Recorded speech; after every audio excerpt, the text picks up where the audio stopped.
Well, that hurt. Welcome to the round one review of the 2024 AFL season. We are live about 45 minutes after the final siren has rung around the MCG. The Hawks going down to the Bombers by 4 goals in the end. 17 goals, 5 from the Bombers, which was just extraordinary. Getting the job done over the Hawks. 11 goals, 17, and don't worry, I'm sure that'll come up frequently throughout the next sort of 40 minutes, or of course longer, depending on how many of you guys jump in order to react to what was a pretty numbing kind of experience, I think, whether you're coming home on the train or whether you are using the aux cord to listen in your car on the way home, or if you couldn't make it to the game.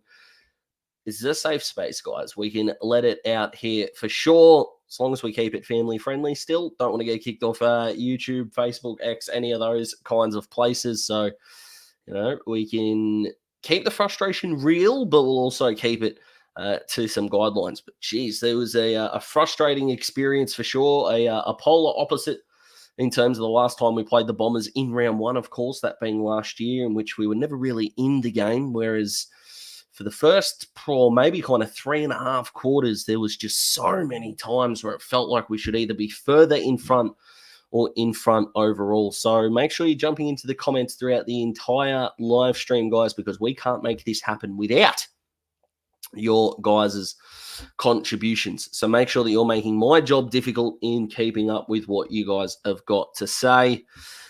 Yeah, Godric, I agree with you. Set shots really let us down in the end. I think someone will correct me if I'm wrong, but I think it was 3 goals, 10 from memory, or 4 goals, 10 maybe. And the Bombers were, I think, 10 goals, 1, which is just, wow, extraordinary. With Jake Stringer, I think, being the set shot miss in the end, hitting the post to the left-hand side, which was good for us at the time, but of course means nothing really on the scoreboard. I do agree that there was some evenness in the contest. We'll talk about what we did well, what we didn't do well throughout the next sort of 40 minutes, and hopefully Lauren can jump on in the next 5 to 10 as well to get her thoughts. But there were some glaring things and things that we didn't like, plenty of positives as well. We'll talk about those things. I think Mark McKenzie at this point in time and the recruitment staff, I think, would be feeling pretty accurate, pretty happy with themselves.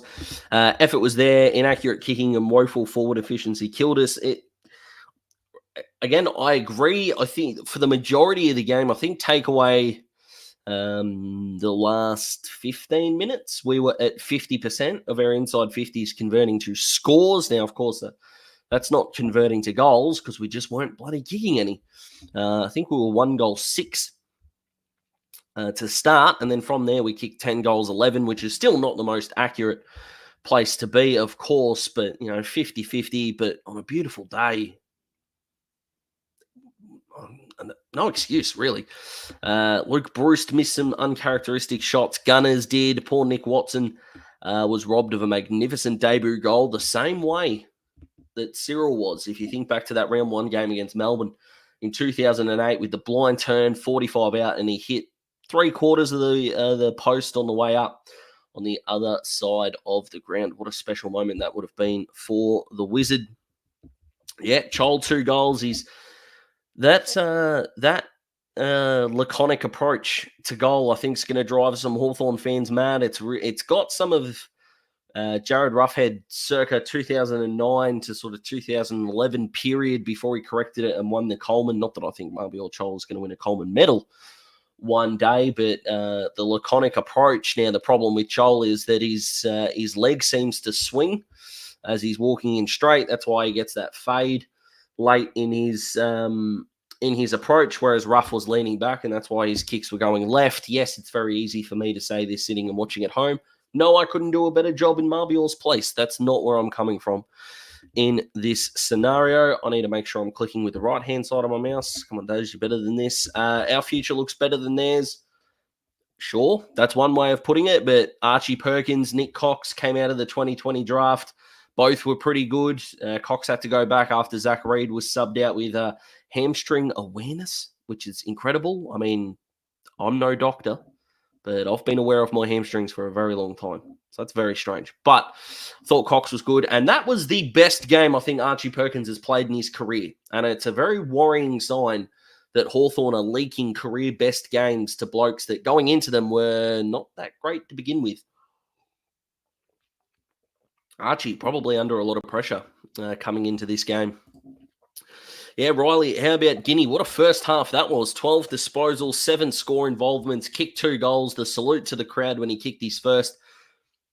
Look, if you're not convinced on Guinea at this point, you'll never be, and I think you're going to have a miserable time watching Hawthorn footy in 2024. So get on board is what I'm going to say.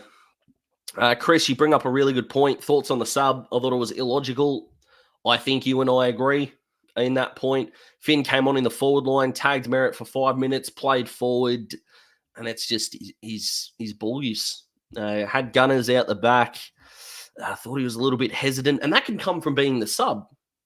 You know, he wasn't used to round one, you're the sub. You probably don't have that touch that other players had built up for the previous 3 quarters, but I thought he was a non-factor, to be honest. And if you look at what Elijah Sardis was able to do on the wing for the Bombers, I thought he was outstanding in that last quarter and a half, which was, not great.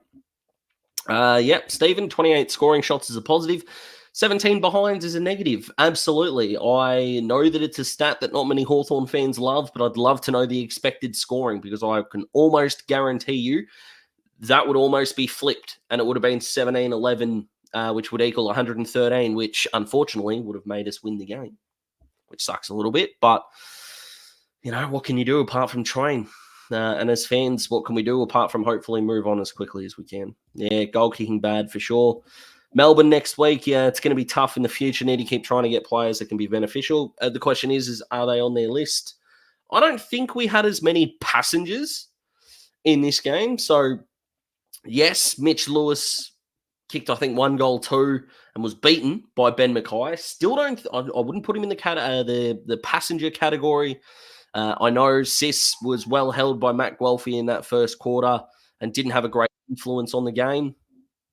And I think this will be a really good point to get Lauren in here. Superstar, how are you? Yes, very good. Well, not amazing, but pretty good. Just had to get the train home from the game. So did that nice and quickly. And wanted to jump on, have a chat. Your time management's been outstanding in a big way. But first of all, we're going to get to, there are a lot of comments here, which we love. But your initial thoughts, if you could sum it up in a sentence. Yeah, I sent a tweet out not long ago just saying that there are a lot of positives, a lot of negatives as well. But I think it might be a next tough month. We've got a really difficult draw. And I think this was our one to win to get us started. But we'll see. We'll see how we go the next few weeks. But it's not going to be easy, that's for sure. Yeah, the response is going to be interesting. And I don't think anyone's going to deny that. The midfield wasn't up to it when we need to chase, and Con has echoed that sentiment, 18-9 centre clearances. And it wasn't just the fact they won more centre clearances, which does stink. And Lauren, you can attest to this as being at the game as well, is how many centre clearances they won by just walking the ball out of the front of the stoppage. Yeah, absolutely. I think our defensive effort as a midfield or as the midfield group has just been lacking the last couple of years, and I've yet to see too much improvement in that. I really, want to see some of those guys get on their bikes the other way. Yeah, for sure. And I'm not making excuses, but if there's one midfielder who's about 196 centimetres who can stand at the back of a stoppage and cause some carnage, he's the bloke that won our best and fairest last year. Would have been handy to have him out there for sure. Yeah, what did you think of Reaver's game today? I thought Goldstein beat him around the ground. What that means when you get beaten around the ground by a 35-year-old, it's hard to know. But I can't say that the centre clearances were directly from hit-outs to advantage watching. How was it at the game? Yeah, I wasn't too inspired by Reeves's performance today. I think it's just a little concerning, as you said, that Goldie seemed to be able to get around the ground a lot easier than Reeves did. But I also thought, talking about the rocks, that I'm not sure if you've spoken about the sub decision yet. I mean, McGuinness as a sub in itself is an issue, but I think subbing off Troll was a very interesting decision. I don't know if he had a little niggle or something like that, but putting Nash into the ruck into that last quarter just didn't make sense to me, especially when Troll was our best tall forward up to that point. Yep, I completely agree. Well, there's a couple of men here that we need to talk about. Massimo D'Ambrosio. Now, Jack Ginnivan at this point in time is probably leading our best and fairest, but my goodness, the former Bomber, didn't he want to put a bit of a number on his old teammates and did so in fine style? Yep, absolutely. Loved watching his game. Also made it a lot better that I think I picked him to have a good game in the preview pod. Oh, we've got Daz. Daz is gone. That's all right. Yeah, I don't know if you guys had listened to the Essendon preview pod, but I did pick Massimo as our standout for this game. So very happy. 1 for 1 so far. Let's see if we can make it 2 for 2 next week. I was just floating while you were away. No, that's fine. No, that's cool. I like it. That's not why I left too, by the way. I wasn't number that. I did lose my place though in the comments, so I am going to scroll up, guys, and try here.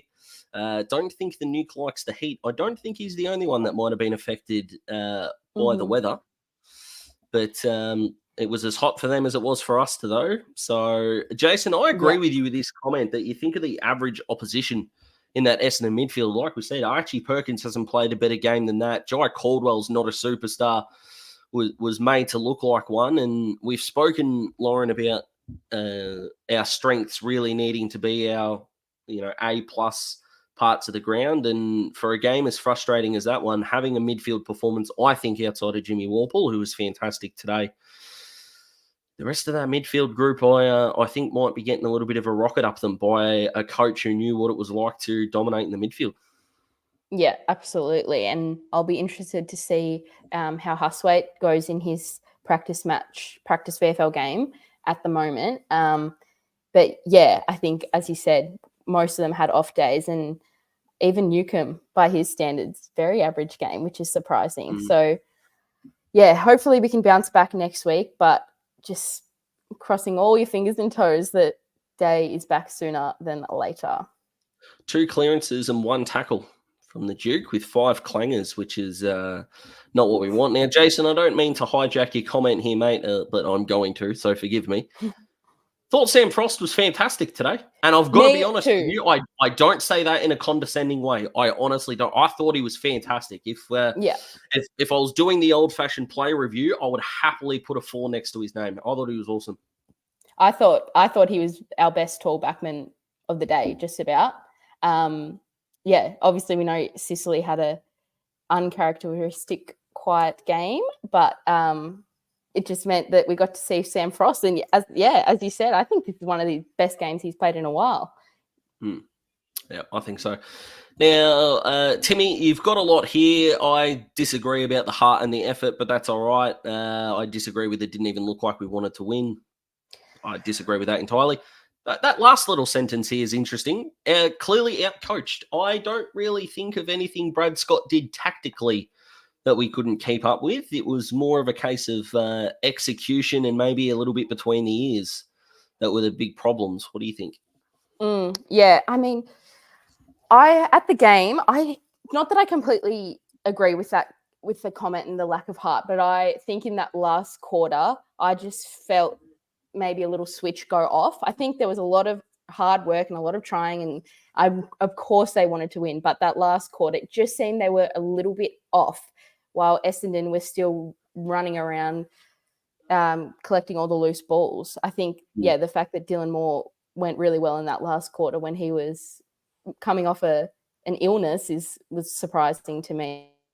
Just seemed like we'd kind of just checked out a little bit, but I understand it was hot and it is the first game of the year, but you'd hope as a young side we could run a bit quicker or last a bit longer than some of the older blokes on Essendon's side, but didn't see that happening too much in that last quarter. Yeah, no, we definitely didn't. And Cody, I'm going to hijack a little bit of your message here. I feel like we'll go past this Bomber side either by the end of this season or mid next year. That comment there kind of sums up how I feel, because I'm sitting here now and going, I still think we're the better team. From that 2-hour performance, we did more wrong. I'm not going to deny that for a moment. But I'm not sitting here going, Essendon are definitely better than we are. And that's what's grinding my gears at the moment. Yeah, absolutely. Yeah? Yeah. Okay. Sounds like I'm not overreacting, which I like. Yeah, no, that's the most frustrating part, is that it looks like Essendon weren't amazing by any standards. I think it's just frustrating that we could have got them. And I think maybe if this game had been played at the end of this year as opposed to round one, then I think we could have got them. But just looked a little bit iffy in a few areas. Yeah, I think so. A lot of stuff about Finn as well. A sub should be a ball getter. I agree. Mm-hmm. I don't think there's going to be too many arguments with this comment, Lauren. I don't think. Extraordinary that he wasn't there today. Yeah, I think, it just mind-boggled me that we had McGuinness as a sub when we could have had Hustwaite coming on at 3/4 time to get in that midfield. Would have been a lot better, I think, for our side.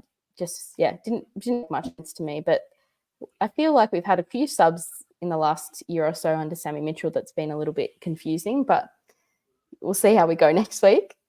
We could do a March Madness bracket at this point. Jimmy Blank versus St Kilda last year, or Finn McGuinness against the Bombers. Tom, this could be the biggest early crow and potentially overreaction of the night so far. If his 3 points go through, he hit the post twice. I don't think we'd be saying this at all. So, yeah. I think we know. Yeah, no need to really comment on Watson's game. We know that's a very, very difficult position to debut in. Just give him some time to get used to being in that forward line, playing at AFL level. I don't think we need to overreact too quickly after literally just one game. I'm totally with you now. You're going to be able to answer this better than I ever could. That first half, the noise. Now, can you confirm for me, were Essendon booing him? Yes. Yep. They were. Stay classy, Bombers fans. That's why you're the most respected. My goodness. I agree. Pretty poor goal kicking's poor footy. Yep, couldn't agree more. Some senior players lacked impact. Absolutely. Still missing an A-grader that breaks open games. Yeah, unfortunately, he wears number 12 and he's injured, which is a bit unfortunate, Troy. Is it a case of you add all the negatives together and go, it was only 4 goals, it should have been closer? Or do you feel like the scoreboard, I don't want to say blowing out because it is 4 goals, but do you think the fact that there was some space on the scoreboard can help us not be lackadaisical when it comes to Melbourne to ensure that this can't happen again? Because we're going to be facing a much better defensive unit in the Ds than we did this week in the Bombers. Yeah, I think it all just kind of depends on our mindset after this game as a team and as how Sammy Mitchell paints it. I know he loves the not as good and not as bad as it seems. So it'll be interesting to see how they change from here or what they change for next week. Yeah, I agree. Yeah, I thought Connor was pretty fumbly today, but again, like we say, it's never as good or as bad as it seems. Hustwaite doesn't play unless there's an injury in the midfield. Well, I don't know about injury, but I think Josh Ward might consider himself lucky if he plays next week, but that's just mine. Yeah. I think, Lauren's getting some love, which we love that. Oh, hello, Jay. Yes. Well, on Ward, I think it's a little unfair that they keep playing him on the wing. That's not his best position. Don't think it ever will be. I think it's he's a type of player where if you're not going to play him as an inside mid, maybe he shouldn't be playing. Could be a good sub at the moment. Could be a good call. Very interesting part here that I want to talk about at the bottom bit. Mitch Lewis didn't look disinterested. Correct me if I'm wrong here. The delivery wasn't great, but he was sometimes you just get beaten. It's round one. Ben Mackay who would have thought the dude not at North and having 80 inside 50s conceded against him can actually defend. I don't think that was too far out there. I'm not sure I can get around the disinterested comment, to be honest, but 1 goal, 2. Yeah, it's rough. I think we haven't also seen that much from Lewis in these practice matches either. Like Liam Jones had the best of him for both of the practice matches, basically. But the thing is, I've seen a lot of, because there was a period where Mackay took maybe 2 or 3 marks in our 50 in a row, and a lot of people were blaming Lewis for that, but he was off most of that time, so it wasn't really his fault. Those handful of ones that looked pretty bad, but yeah, he wasn't on the ground then, so not all bad. Yeah, it'll be interesting to see how many contests Lewis actually lost. Now, I want to check something quickly. So I'm going to go to the next question. So Lewis did actually top us for marks today, which I thought he did with 8. Can't really say I would be Right. saying he's disinterested there. He led us and was equal most on the ground with contested marks with 4 as well. Mm-hmm.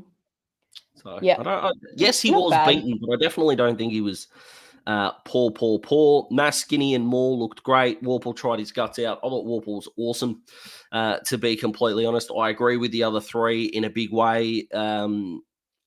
Is Dylan Moore the most underrated, difficult bloke to tackle? I know he's small and he's nifty and he's quick, but it's very rare they get a glove on him. Yeah, it's great. I love it. Him and Bruce, hopefully, down there, untackleable. I don't know who coined it on Twitter, but someone called it gulgular fever instead of glandular. I thought that Oh, was very yes. I saw that a few times. good. Very smart. One of the better ones. I like this first bit, proud but also disappointed. I think you actually summed it up better than I did in the intro, Tyson. So thank you for that. I'm definitely with you. But you did say in the preview, Lauren, which I still think is worth checking out, especially the last 15 minutes, Hawks fans, if you haven't already. It's proper Yes. loose. But you said you didn't want 6 goals in a row kicked against us. I don't think we even had 4 at one point, which is a huge win. Now, you did say you would consider that a win. Are you still going on the basis of it feels like a win? Well, I mean, I said it, so I kind of have to stick to it now. But honestly, that I was Have you noticing seen that. footy media? No, you don't. You can absolutely change. I know. But honestly, like that part of it was impressive. Like it was very good. But also, how good are Essendon going to be? I don't know. Yeah, well, that's also a very good question. But again, keeping in mind when you play teams is important. If Essendon do fall off a cliff, hypothetically, and I don't think they will, but if they fall off a cliff, it doesn't look bad that we lost to them because it's round 1. You know, you lose to, like, the Bulldogs losing to West Coast in the second last game last year. That's a bad loss because of how bad they were. What do you think of Connor McDonald at the ground? I thought his first half was really good. Yeah, did some good things. Was probably in and out of the game, but that's just the position he plays, really, with Ginnivan especially playing more up the ground in that first half. But he did get a few centre bounce attendances at the end there, but little too late, I would think. Jeez, he's a classy man, though. He is. Oh, my goodness. Yeah, Tom, we've sung his praises, but I'm struggling to think of games. I loved what Frosty did. Blake Hardwick, who would have thought the bloke that's been runner-up in our best and fairest twice as a defender can play in the back line. Now, I'm going to make an assumption here, if you don't mind, Lauren. You weren't listening to Fox Footy's commentary at the time. Is that fair? No, I was not. Now, I don't think you're going to go back and watch this game in full, but the amount of surprise that their commentators had at the fact that he could play down back was borderline insulting, of being like, he's trained as a forward. It's an extraordinary turnaround. And it's like, is it? Really? Yeah. Okay. Yeah, what a surprise. That doesn't surprise me from the Fox Footy commentators. Yeah. And but a lot of love, which is nice. Yeah, Sicily had an off day. He copped the sort of the forward tag, the defensive forward tag. Matt Guelphy beat him on the day. We got 25 minutes in before someone mentioned the umpires. I've got 2 really big gripes, but they don't really change the course of the game. But little tip for the umpires: if the ball hits the ground after you've bounced it, it's holding the man, not holding the ball. If that ball had have gone on the ground and gone over Josh Weddle's head, it would have been holding the man. But because it didn't come back to him, doesn't mean it's holding the ball. And Matt Guelphy to Kyle Langford, that wasn't a handball. Other than those 2, I didn't think it was that big of a deal. I've got one. I think it was the first quarter. First quarter, I was on the they were kicking down our end, and I was just on the 50-meter arc, and I can't remember who got tackled, but it was so obviously high. And everyone in our section knew it because we were in the perfect line of sight, but the umpires were just on the other side. And it was after they'd gotten a few in a row. It was just, it was so frustrating. Also, what happened with the Sicily double free kick at the start? I couldn't really see what was going on. I assumed he pushed someone to the ground. Yeah, Andy McGrath kind of gave him a little bit of feedback, given that Guelphy outmarked him in that first contest. And Sicily lowered his shoulder and then popped up and it was kind of like a WWE sort of upending. Yeah, I saw someone go flying. It was crazy. Well, and then he gave it to Redmond and they missed ever. Well. No is the answer to this question quite comprehensively. And please, I hope you're being sarcastic. Whoever's asked this question couldn't have asked. Couldn't have asked for a better debut, I don't think. But my goodness. David, your guess is as good as ours. Yeah, I don't get it. I would like No an idea. explanation in the presser if when I watch that back soon, because that made no sense to me. Yeah, Con, I agree. We disappear too easy. It's just, I don't know how much percent we were off. And I think that gives me a little bit of pause because how fixable is it? I mean, let's be honest. Both teams were horrific between the arcs when they didn't have the footy. Like there were just moments where it was just if they got out of their defensive half, whichever team that it was, good luck. You think of the last quarter though, like Nick Cox spoiling the ball into his own head when Gunners was out the back. He only touches that ball 1 out of every 10 times. Got to it on that one occasion. Finn should have hit Gunners out the back again, missed that target. Went through for a point. I don't want to make it all on Finn, but we can only call it as we saw it. We need an extra tall in defense against the Ds. Yep. Do we? Oh, no, they're saying... Frost on Van Rooyen. Hardwick on Fritsch. Yeah. Who else will be there? Well, they said Tommy Brown. Not Tom Brown. Ben Brown's back this week, and Tom McDonald. But they play all 3 of them. That's extraordinary.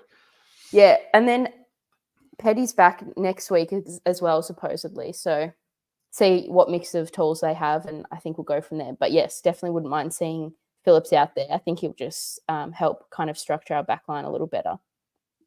For sure. Were you pro or were you for or against chasing Ben Mackay when we were, just before I ask you this next question?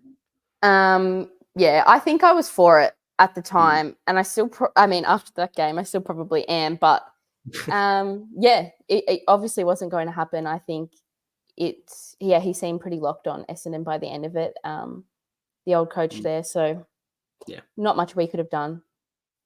Vindication for those that liked it. Can we keep playing Bruce and Gunston in the same team all year? Well, we can hopefully get better than 1 goal 4 out of them, but they've got that telepathic sense, don't they? Yeah. How good was it? Oh, poor poor Bruce though. Gunston stealing his goal off of him.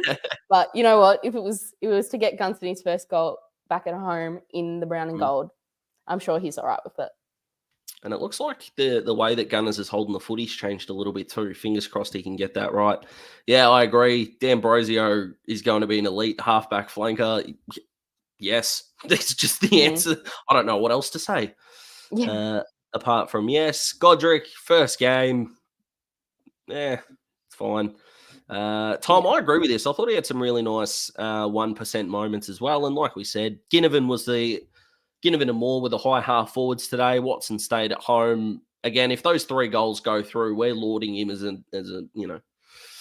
a champion debutant rather than a little bit quiet. And like we say, 2 of those missed by less than a metre. So, a little bit stiff, I would have thought. He'll get better for the run.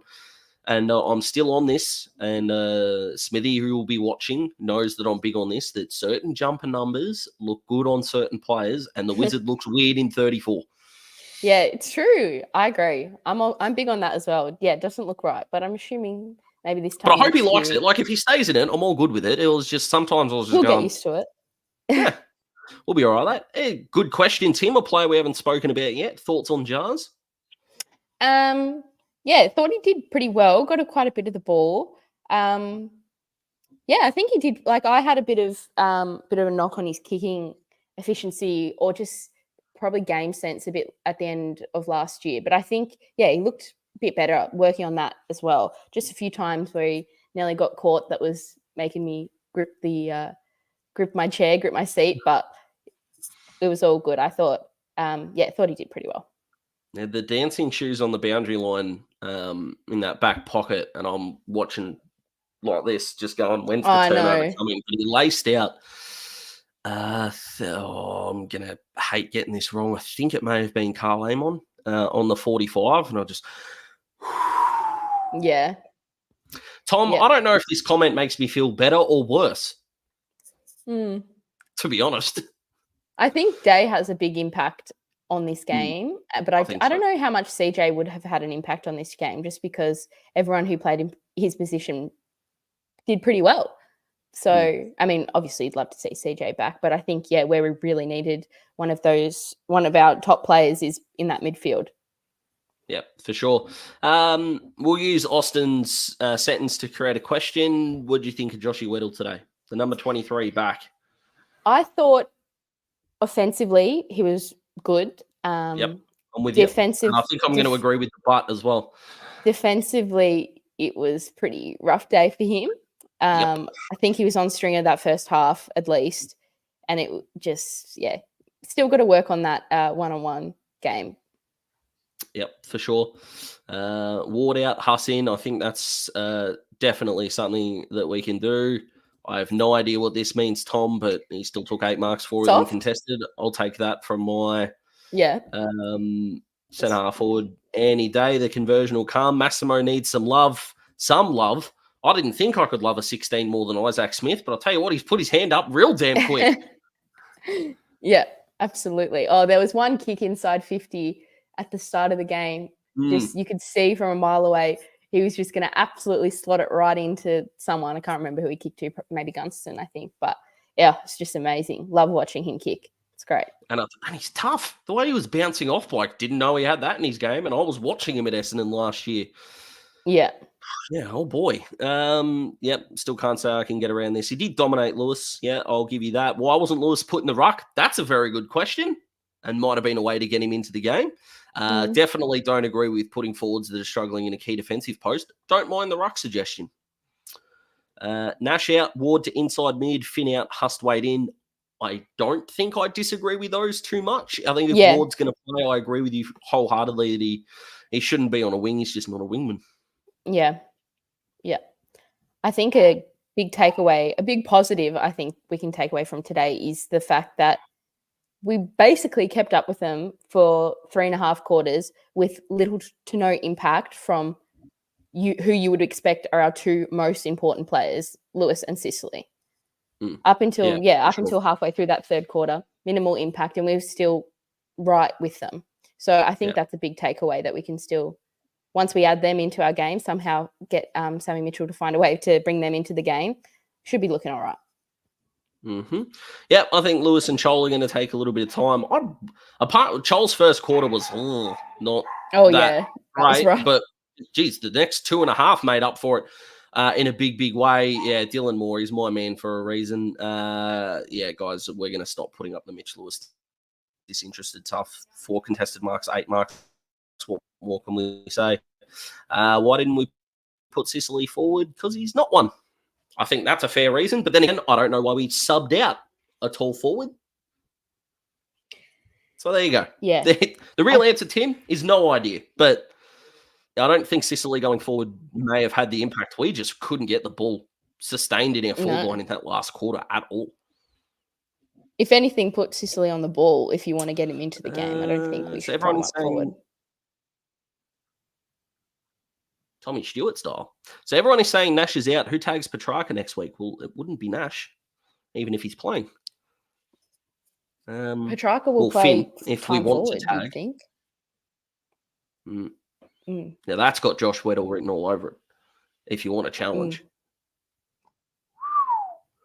Will the tag job be on? Who knows?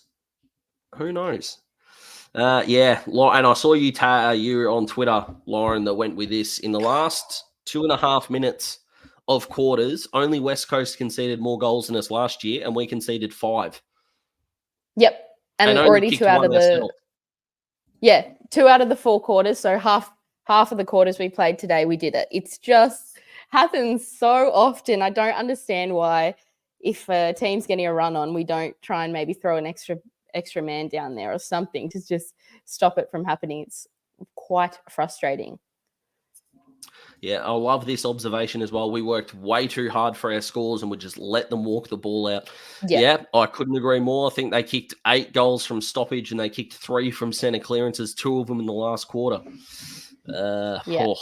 Just a killer. And then we're watching us kick 11 goals, 17, and just going, it doesn't need to be this difficult, guys. I know. The number of times, I know, the number of times in the middle of the game where I was like, oh, I can take a breath. We're in front. Then I look at the score and I'm like, oh, we're not in front. We've just kicked 50 behinds. So annoying. I think this would be extraordinarily strange if if Watson plays round 1, has 3 scoring shots, and we say, nah, get back to the 2s. I'm not for this. Yeah, I don't think it happens. I think he'll get 3 games minimum, regardless of how he goes. And we would the only person to replace him would be Butler, and we have to wait and see how he goes in the VFL to even consider that. Yeah, for sure. A lot of love for Gunners too, which is nice. Yes, he did miss some set shots he would normally kick, but I loved his presentation, and we've talked about his connection with Bruce as well. Marquez, we have discussed this at length, so please don't think we're disregarding your question, but we've gone through it in a big, big way. Stephen, love the tongue-in-cheek. My goodness. Chol is out of petrol. That's why 2 clubs moved him on. Not up to top AFL standard. I think 2 goals too changes that. He's going to look laconic. That's the problem, is that if we're not playing well or the forward line isn't looking well, his style is going to look like he doesn't care. And the prime example of that was the bloke on the boundary line for Fox Footy, Nick Dalsano. Every time St Kilda won, he looked like the flashiest bloke in that midfield. Every time St Kilda lost, they'd call him lazy. I think we're going to experience the same thing with Chol as well. Yeah. Mark, I agree in a sense. I still think, though, when you're trying to wrestle back momentum, you need your best midfielders in there. So Newcomb, Warple, I've got no problem with that. Could we have experimented a little bit more with a third midfielder? Potentially. But you still got to try and win the game. How are you going to win the games out of the middle? Out of the middle, you still need your best midfielders. Mm-hmm. Didn't work for us. Makes sense. Frost on Van Rooyen, Sicily on Fritsch, Dimmer on Cozzy. Is Cozzy back from suspension? I thought he got... Oh, no, Melbourne played round 0. Yeah. Yeah, so he's back. That's already confusing. Oh, God. I know. I disagree with Sicily on Fritsch in a big way. I think Fritsch, in his work in open space, is going to be able to take away Sicily's intercepting ability. Mackay hurts us even more because Blank isn't playing. I agree, unfortunately. I don't think we should be relying on them. That. Yeah, exactly right. Going to be pretty, the Hawks aren't going to turn around and go, oh, we should have offered that extra 400 grand for him to say no, because we can predict an ACL. I don't think we should be relying on them like the old days, Gunners, Bruce. I somewhat disagree. They are veterans for a reason, because they can get the job done, and we are going to be spoiled with forward options. If they're playing, we're going to rely on them. They've kicked 960 goals between them. I've got no problem with them being somewhat of a priority if Mitch Lewis isn't having the day that he had. I didn't really have a problem with Gunston and Bruce's usage, apart from the fact that they didn't kick straight.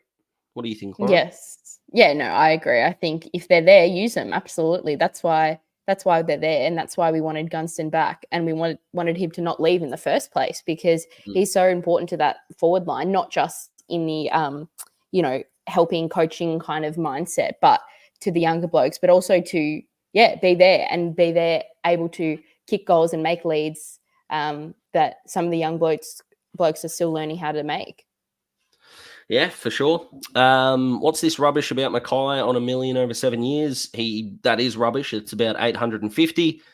It's just front-ended, guys, so he's earning 1.3 this year, and he'll earn less over the next years coming through. Joshy Ward copping a little bit. I do understand why. Impey was solid. I agree. Still don't know what this means, but sure. Weddle worked into it. Yep. With the ball, excellent. Without it. Mm-hmm. What do we think of this option? I think coming up against Max Gawn, this would be like throwing him in the deep end of an Olympic swimming pool and telling him to win gold. Yeah, no, just persist with Reeves for a while. Maybe he's slow to start the season, not sure, but we'll let him have a go, especially against Gawney next week. Yeah, don't want to be too hard of a task for Ramsden in one of his very first few games. Mm-hmm. Yeah, I'm with you. Yeah, the Duke here just it definitely was not at his best today. Big Jai, unfortunately, did get Mason Redmond to do something a little bit silly. He's not going to get suspended. Jeez, can we stop with this social media nonsense? Please. Austin, really glad you're bringing up a player we haven't talked about yet. Thoughts on Scrimmer? I thought he competed awesome, and look, he didn't have a massive impact with ball in hand, but he didn't do a lot wrong for me. Your thoughts? Yeah, pretty much the same. Kind of went a little unnoticed for me overall, as you said, not having a massive impact offensively. But I thought he did, pretty well defensively.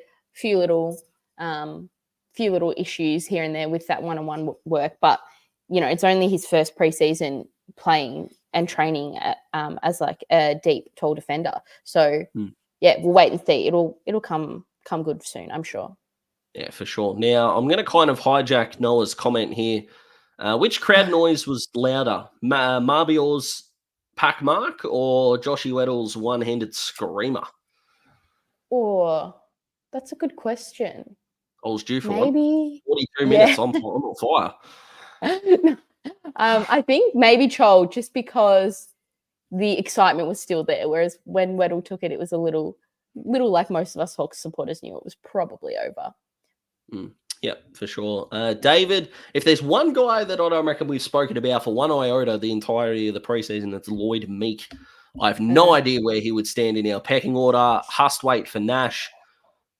I mean, size-wise, I can understand it. I don't know whether it's going to be an axe-swinging kind of reaction probably not from Sam. So, but again, I think Nash and Ward have still got a little bit to worry about. Tyler, we agree in a big way. What a pickup he was.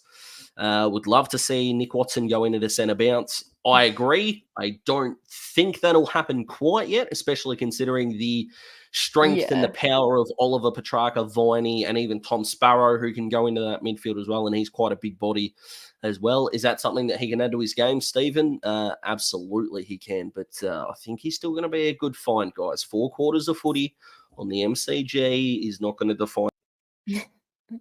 Oh, we've lost Daz. That's all right. I'm sure he'll be back in a second. But I was just about to bring up a player. Some of us, I'm not sure, can't see the comments, so don't know if we've been talking about him or not. But I wanted to discuss Cam McKenzie because I think he's getting a little too harsh feedback on the social media. I thought he had a pretty good game. I thought he did some, very smart things. You can see the footy IQ is there. Yep, for sure. I'm also going to stop using that mouse because I realised the side button is what's kicking me out of the studio. So we're all good to go from there. And I have found the point where we're up to. You guys are making this very difficult for me. 43 minutes in and we're still flying through, which we like. Nick, you know what? Sometimes a summary can be as simple as that. Yes, we should have, and that's why I'm sad. Love the idea of Nash being sub every week. Then we can rotate Ward, Finn, Morrison, Hustwaite as needed, best fit. I don't mind it. Nash as a sub is quite interesting, especially if we've got that extra runner in the side. I'd probably go with, out of those 4 there, Morrison or Hustwaite. I know Ward is a good runner, but again, maybe his stock at the moment mightn't be at his highest point. I like Chol's game today. I did too for the most part. But like I say, for the most part, wasn't perfect, but did enough for mine. The problem is that is enough, if that makes sense. Yeah, I think as that comment said before, his shot on, like, his set shot routines does look a little bit lackadaisical. I think, it looks a bit like Ruffy in his last couple of years, but you know what? I'll get used to it. And if he's kicking goals, it doesn't matter what he looks like as long as they're going through the big sticks. Exactly right. We kicked 11 goals, 17. We don't care how they go through, to be perfectly honest. Just get them through. Yep, I agree. Watson must stay in. Both defenses were tight. I don't think Essendon had a good day defensively at all, to be honest. I think they're going to feel extremely lucky that we didn't convert chances. Yes, they were good at pushing us wide. So we did have to take a lot of what we call bad pocket shots, so the wrong pocket for a right footer / left footer. But outside of Ben Mackay and Andy McGrath, I don't really think their defense is going to look at each other in the eye this week and feel a great sense of pride. Yeah, especially when we had a lot more set shots in them. I don't think Essendon supporters would be. I'm sure they're pleased about the win, but I'm sure they're thinking there's still a couple of improvements they could make as well. Nick, I am going to add a word to your comment here, and I hope you just forgot it. Next should be captain next. I will. I love Will Day. Don't get me wrong, but if we're talking a bloke that bleeds brown and gold, I am totally on the Dylan Moore train. Yeah, hopefully absolutely. He's not Wildman since he hangs up the boots. By the way, not much said about Jars. I think we're going to talk about him more than anyone else on this show. Chol still did better than Lewis. Debatable. Tom, I don't know what about, but I appreciate it. So $20 is coming your way. Amon, prefer him on the wing than halfback. Con, great point. I've actually got that written in my notes, and I don't actually have my notes on me. So the halfback role didn't do a whole lot for me today. I think he had two of the worst kicks of his career. Carl, that mightn't have helped him, but I didn't really notice him as that damaging halfback flanker. Yes, it's only one game, I know, but at the ground, how did he look? Yeah, I thought the same. I know he had the few terrible kicks that probably won't ever happen again. But yeah, I feel we just need his kick and his kicking ability inside 50 on the wing. I would have liked to see him over Ward, and then maybe someone else, Seamus Mitchell, down back. I don't know, but just didn't feel 100% right. As you said, maybe it's only round one, might take a while to get used to it and grow into that position, or maybe they'll make a switch, not sure. But I think, we want to see Amon get as much of the ball as possible in our defensive 50s to kick it forward. So hopefully, we can find a position that will fit him to do that. I'm totally with you. Tom, totally with you here as well. Absolute star. She's got best first-year player already sewn up already. What does this all mean? I like this from Cody. What does this all mean for Harry Morrison? Is the door still open for him? I think yes. But most in his position were on or in. I think he's next man up. If there is an outside problem, I still think he's got a little bit in the tank. I think he's out of contract this year, so we'll see how he goes. But how are you feeling about Harry? Yeah, I've always been a big fan of Harry. I think maybe I would have, not that it would have changed the game, but maybe seeing him on a wing instead of Ward. He's just got a little bit more experience. But we'll have to see. He's playing at Box Hill in the practice match today as well. So we'll get the rundown from that, and maybe we'll see him in the next few weeks. For sure. Also want to do a little bit of a shout out here, guys. So we were, when it comes to these live streams, and we were a little bit anxious, I think, in going, I wonder if fans are going to get around the fact that we're jumping on so soon after the siren, especially for Melbourne games. We currently have over 300 people watching this now. So we want to say a massive thank you to everyone. This isn't the end. Don't go away. We're still here. We've still got about 10, 15 minutes left, even longer if you're going to look at it, how much comments we've got to go. Holy smokes. But I just wanted to take this time and say a massive thank you to everyone that has jumped on. We hope we can get all of you back for next week when we have a win. Hint, hint, wink, wink. But this is amazing. Thank you so much for getting behind this idea and making my job on the comments extremely difficult, because I love it. When the ball's coming out of the forward line, that's a concern. I agree. I think Watson was awesome defensively, and our other 6-7 forwards on the day, I don't think did enough to sustain the ball inside 50. Lauren, is that fair or an overreaction? Yeah, I totally agree. I think we've got all these small forwards. They're all hyped up. We all can't wait to see them. But we just got to work on that, that defensive pressure, trying to lock the ball in instead of it just flying out of our 50 as quick as it came in. Yeah, I like it. And I can't say I disagree with this a lot at all as well. It's extraordinary. We're 0-4 in the finals, but we found some talent at Talking Hawks, let me tell you. She's doing a magnificent job. Thank you.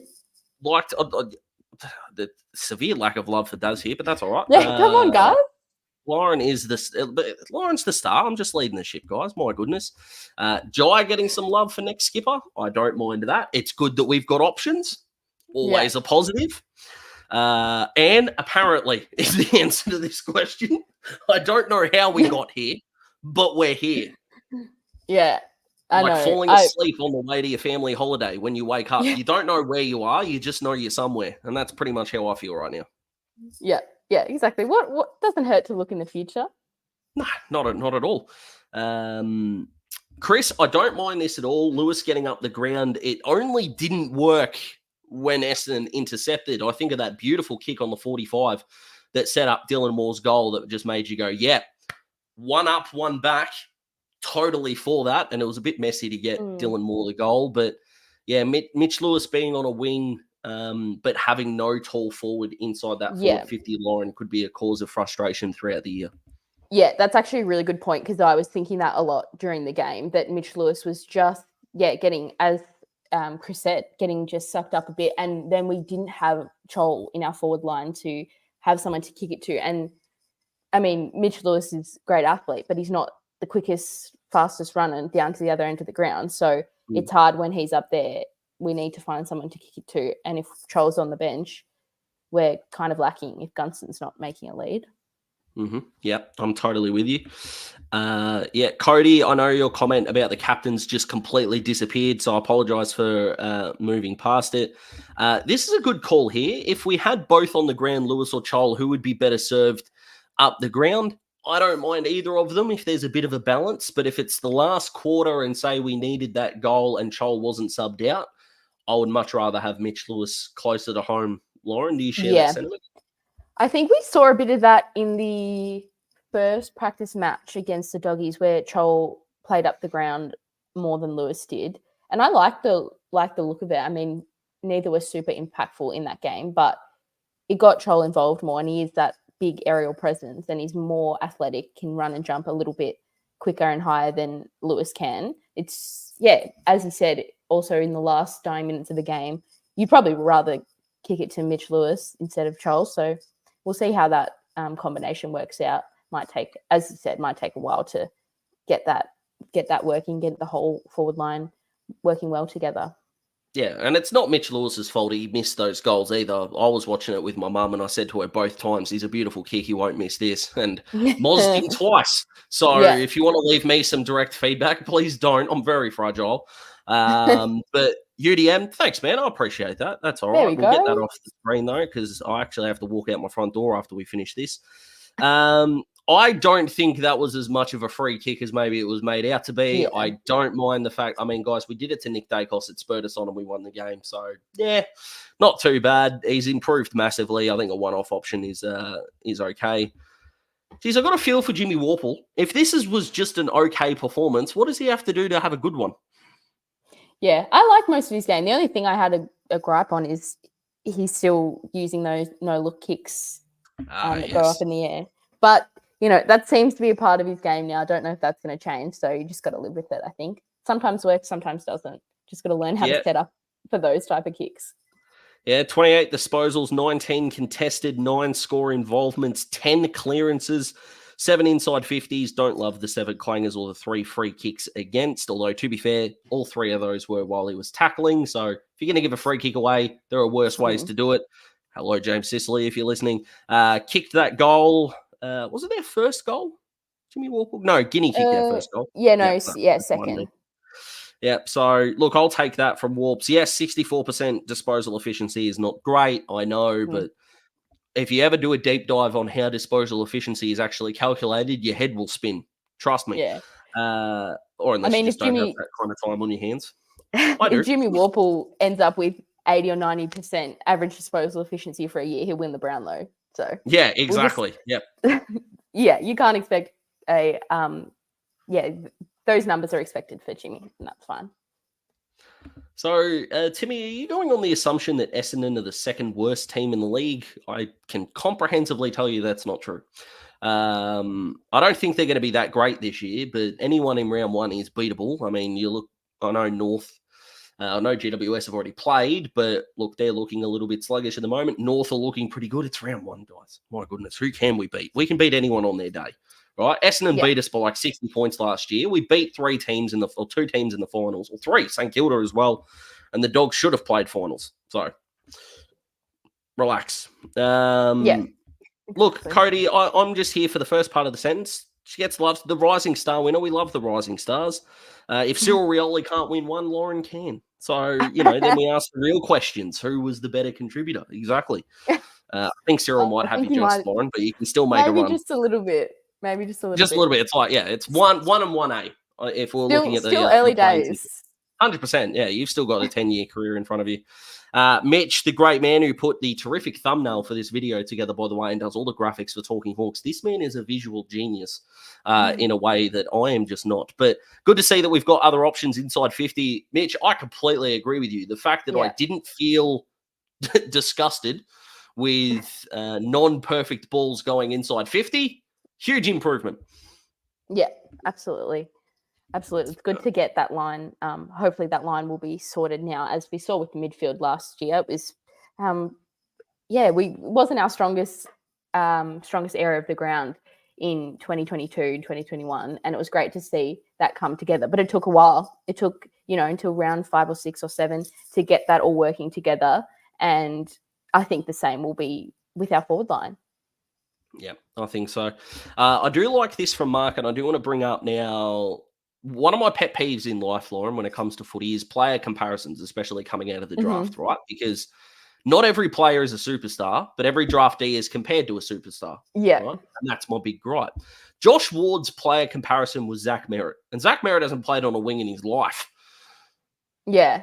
So, where is the mix there? I do agree midfield time or the twos. I think if he's best 22 talent, but he's not best 22 positionally, that is a fine balance there. Tom, enough of this nonsense, please. We can move on. I didn't actually mean to click on that, and then it came up as blue. Sure, sure. Or maybe I did. Oh, you know what? If we're going to go down the shore path, let's get them all up. Let's do this. So agree with Tom. I'm going to assume that's about me. If it's not, I'm going to feel like a right, you know what. But yeah, thanks, Cody. Appreciate it. You did this to yourselves. Tom, I'm going to let, if Lauren wants to go a shout out at the end, more than happy to do that. And you can follow her on Twitter, proper quality when it comes to the Hawks. So I'll let her do that at the end as we keep on keeping on, because we've nearly hit the hour mark, guys. So we are going to need to keep moving on from here, but we can't thank you enough for jumping on. A young Gunners would move up to the wings, but he's more than a lead up forward now. I completely agree. Yeah. Oh, we have a latecomer. Oh boy. I don't know what the punishment is yet, but it shall be fierce. I'd rather be a Hawks fan than a Bomber fan. I agree. Yeah. Funnily enough. And I think you're going to find some people that have that in common with you. Yep, I like it in a big way. So welcome, Brett. Appreciate you jumping on. Yeah, Chris, Warp's top 3 best today. I agree with you. And there might be something on that coming on the Talking Hawks website, guys. So just keep your eyes peeled. I think I may have got the Jack Scrimshaw BOG call wrong. I agree. He wasn't our best. Definitely wasn't our worst, though. Not a disappointing result in the end. Ken, I love the optimism. I'm gutted. So, yeah. I can understand where you're coming from, given the fact that a lot of our negatives were so controllable. Mm-hmm. But just for me, I'm not saying you have to agree or disagree. I think it makes it worse, to be honest. Yeah, I think this is going to suck. Yeah, I think it can be disappointing without being horrible. Like I feel more disappointed than we would if we would have lost by 10 goals because we were so close. But if we lost by 10 goals, we'd be terrible and I wouldn't be disappointed. But now I'm just disappointed. We weren't that terrible. Yep, I agree. Jimmy, I like it. Lot to look forward to. Ken, Hawks can only get better from here. Round 1, absolutely. I'm actually really excited that we play Melbourne for a couple of reasons. One, if they beat the Bulldogs and they're on their way, we'll be able to get a good look at them because we definitely saw a really fumbly style in that round 0 game, which still sounds stupid to say and it was a stupid concept. But we've got, if they get a win in round 1, then we've kind of seen both sides there. If they're 0-2, bring it on. Them between the years is going to be a really interesting way to look at things. So, Fred, I don't think Ned Reeves would have come out of this game overly happy with his performance. But I'll tell you what, the MVPs today, as we tick over the hour mark and we're just about to head off as well, is the fact that we have hit over 360 people that are watching live. It feels really bad, and I don't like the fact that we are going to have to head off really soon here, guys, because we have hit the hour mark, and I have dinner plans. So we can't stick around forever, unfortunately. But it's been a genuine blast. Lauren, the last sort of thing I'll get from you before, if you do want to shout yourself out on socials or anything like that, your BOG pick, your player who was underrated, and maybe how you're feeling about the game an hour and a half after the siren has gone and we've been able to digest it with the Talking Hawks family. Yeah, this kind of feels a bit like therapy talking through all of this. It made me feel a lot more calm after being I feel better. A little upset at the start when the siren blew at the end of the game, but I think I've got to go BOG Massimo. So my pick in the pre-match preview is correct. Yep. And then underrated. Well, how underrated was Moore's game? Because I think Moore was pretty critical in this game. So yeah, I'll give it to you. Yeah, I was surprised that he kicked 3 and had 17. Not that I'm the be-all and end-all of footy opinion, but yeah, I'll count Dylan Moore there for sure. Yeah, I like it, and and you're feeling a little bit better now. So look at us go, guys. We're going beautifully. Tom's on the same page. Tell you what, if you were a financial stock at the moment, Lauren, you'd be more expensive than Bitcoin the way the Hawks fans are buying at the moment. This is extraordinary. And well deserved too, just quietly. Yeah, I agree. I think Massimo was our best on the day, and I'm actually going to go sort of against the grain with Hawthorn fans. I'm going to give Mitch Lewis more love. Ben Mackay did get the better of him, but 8 marks, 4 of them contested, had 3 shots on goal. Yes, he should have converted, but I don't think he was anywhere near as maybe poor as fans straight after the game may have thought. So I'll give him the underrated. How I'm feeling now is still gutted, but still really excited for next week as well. And I'll be at the MCG, which is really, really fun. Sucks that I couldn't be there today, although with the result, mightn't have been a bad thing. Con, genuine pleasure. And I really, really hope that you guys will be able to join us for the wins, the losses, and we might even have a draw this year. Who knows? Throughout the entirety of the season. So there we go. Connor McDonald is an underrated. I like that as well. Yeah, very nice. Very nice. All right. Did you want to go with your socials, Lauren? Because I'm going to do my shameless self-plug in a minute. It's completely up to you. Yeah, well, if you want to follow me on Twitter, my username is Lauren Smith with a 1 before the I in Smith. That's where I do all my footy chat, basically. So if you want to give me a follow, go for it. Don't count on me to not be super emotional during the games, but hopefully after like this, I can have a more calm look back on what just happened. It's very cathartic at the moment, absolutely. And if you like your footy content that might not just be Hawthorn related, you can subscribe to me on YouTube as well with Daz Talks Footy. There is 2 long-form videos that go out there per week, Monday and Wednesday, while there's Thursday night footy on, so you can check those out as well. I also do shorts on YouTube. You can follow me on TikTok as well at Daz Talks Footy, all one word. That's not in the title. It's just Daz Talks Footy is just one word.